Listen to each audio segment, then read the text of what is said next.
When they proposed the earth revolved around the sun and the earth wasn't flat and that Jesus had come, it was common belief that those notions were false, and to prove them true, there is always a cost. When I set out to prove preterism was wrong, some beliefs were shattered and it didn't take long.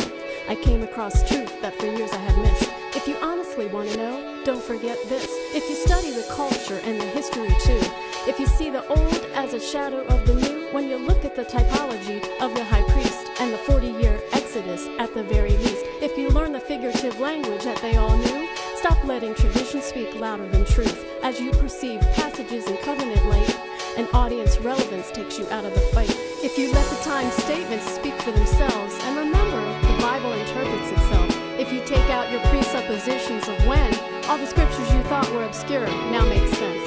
Daniel was given prophecy for a time not near, and its fulfillment took 600 years.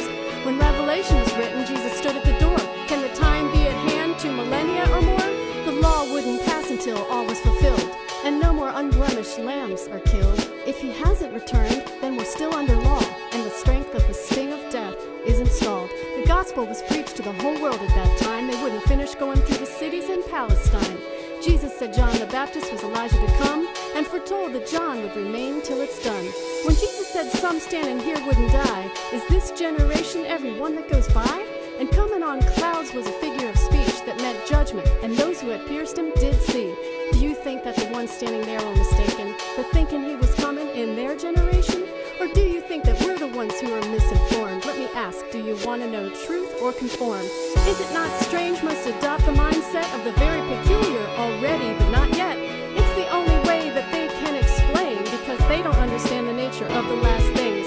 What's the nature of the new heavens and earth?